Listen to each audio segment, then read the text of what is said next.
All right, everybody, we're going to talk about Bigfoot. Coming right up. Todd Standing is a documentarian responsible for the website Chronicles and mini-documentary entitled Slavanic. That'd be www.slavanic.com. And that's Sylvanic. For the past 3 years, he and his team have been struggling to prove one of the most controversial anthropological issues in the history of North America, the discovery of Bigfoot. Mr. Standing has developed a rapport with several native cultures and documented the native legends and folklore associated with the Slavanic area.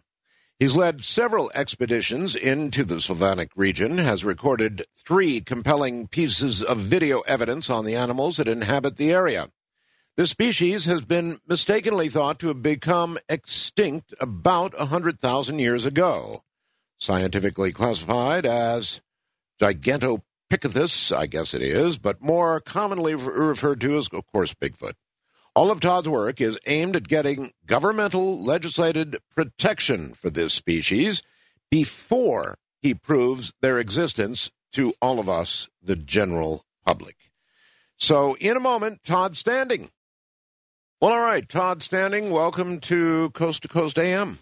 Thanks for having me. So you're telling me there is relatively clear footage of a Bigfoot on your website in video footage? Absolutely. And CTV took it and augmented it and brightened it right up and brought out what they put it through a big AVID program. And what happened? They were trying to disprove me, obviously. And what happened was back muscles came out and they saw an elbow.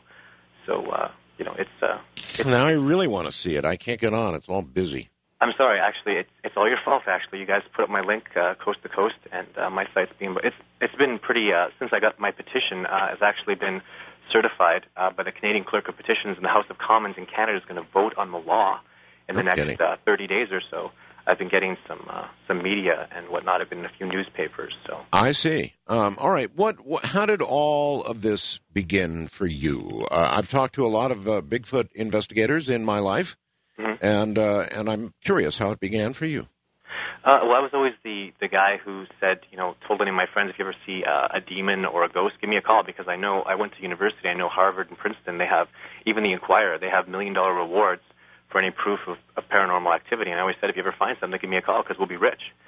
And actually what happened was 3 years ago, a friend of mine was going just for a hike in this Sylvanic area, and his dog was killed. And, he's a friend of mine. We're not into paranormal stuff at all. And, I believe in science and what is definitive and what I can prove. Mm-hmm. Yes. And I just started investigating the region, and I started working with First Nations people. And through my website, I found a biologist who was a Bigfoot expert. And I never said Bigfoot the first year and a half of this. I didn't believe in Bigfoot. I had actually a hoax and mistaken identity theory that's on my website as well. And it seemed like a very sound, solid theory. And if you read it, it's something that it's almost hard for me to abandon, because about a year and a half ago when I recorded video 2 and 3 in the Sylvanic region, I became a believer. It's not even the videos that are evidence enough. People can have videos. Anytime somebody has a video, it can always be a man in a suit. But it's everything else that I saw and witnessed that really made me a believer. All right, we'll talk about that. Now, you mentioned the paranormal. Is Bigfoot, in your opinion, in the paranormal realm, or is this a real creature?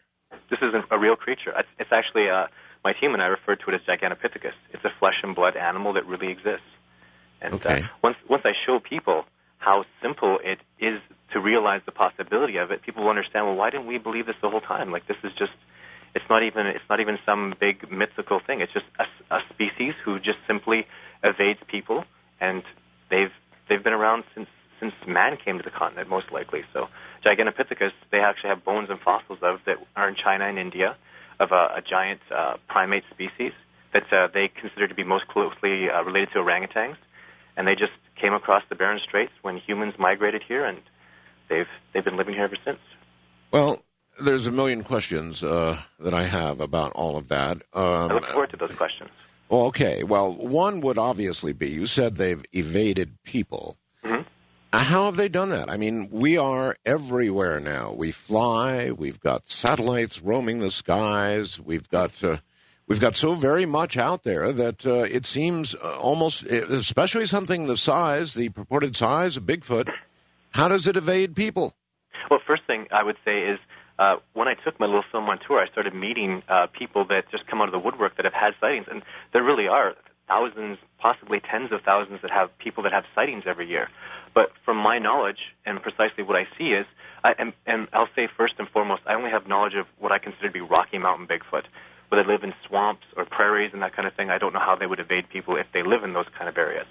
But in the mountains, simply they're nocturnal, they're active at night, and during the day when the main group sleeps, they have day watchers or sentinels, as we call them, that triangulate themselves in high vantage points in the mountains. And simply when people come walking towards them, they see them, they go and alert the main group, and they move away. It's just, it's certainly going to be more complicated than that, but even let's say they have a sensory perception that's just as simple as, we know snakes can see thermal heat from a distance, and let's say they can see thermal at a distance of 2 kilometers. So if you can see thermal at a distance of 2 kilometers, you have a vantage point, you want to evade people, no one's ever going to get close to a species like that, ever. And at least I wouldn't think so anyways. And again, I have to assess, too, my videos that I've shot, they weren't some fluke. We went into the woods and, boom, there was Bigfoot. We had to really work very hard to counteract their evasive strategies they used to get these animals on film. It was how did you do that, as a matter of interest? Well, initially, since we went on several expeditions, what we did is we figured out precisely where at least 2 of the day watchers positioned themselves. And then what we did is we just kind of devised a counter strategy to get in behind a day watcher.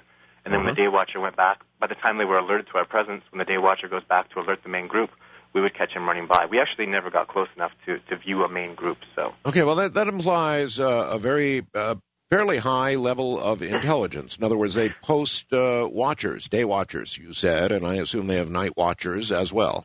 Well, actually, at night, I just have no idea. I didn't have the technology, the thermal gear and whatnot, or even the night vision gear when we went on our expeditions.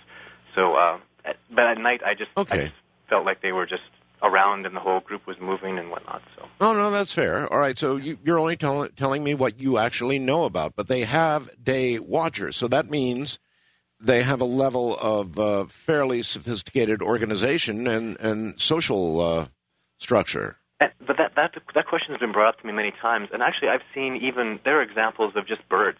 Birds, when you approach a nest, a bird will come and tweet at you and get you to follow it to get you away from the nest. Well, that doesn't necessarily... True.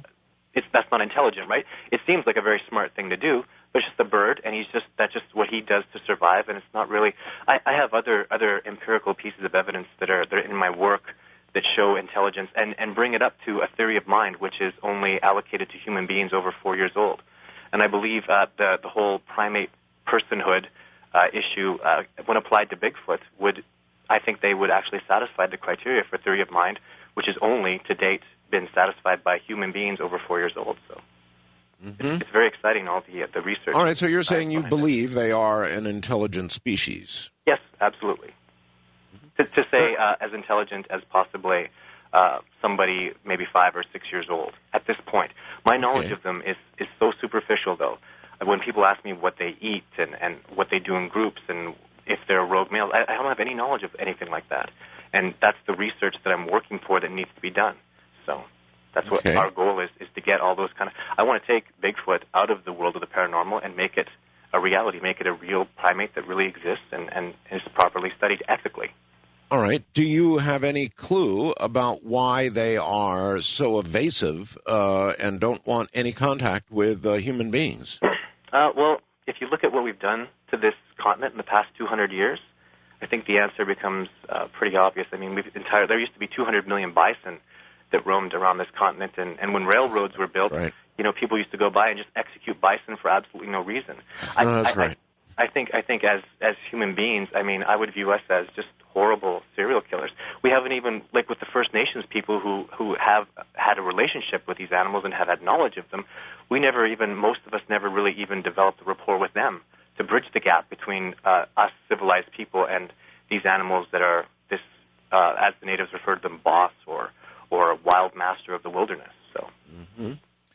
All right. Well, have the First Nations people, the Native Americans, as it were, been able to give you their version of what they think the social structure and capabilities of Bigfoot are?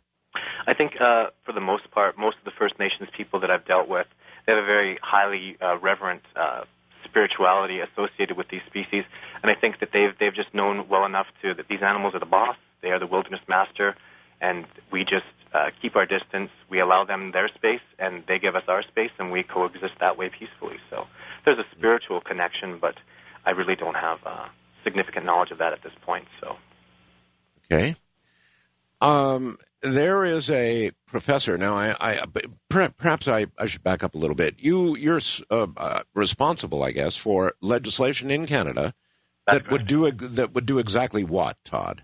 Well, it would just get species protection for them. The first thing, I guess I have to back up a little bit. The first thing I ever did when I came back with this evidence and I believed the species was real is I went to forestry officers and I went to scientists because I knew I had to keep my research site confidential because people will go out there and kill these animals. They're worth millions. So I went to forestry officers, I went to government legislative bodies, and they will do nothing to assist you. They can't, because a forestry officer is like a police officer, and a police officer can't give you a ticket for wearing a seatbelt unless there's a seatbelt law.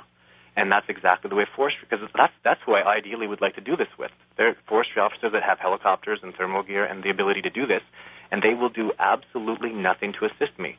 So once there's government legislative protection for this species, they have to do something because it's now law. And once I can get them behind me, I mean, things will just start flowing like there's no tomorrow. But I want the forestry officers to help me prove these animals exist.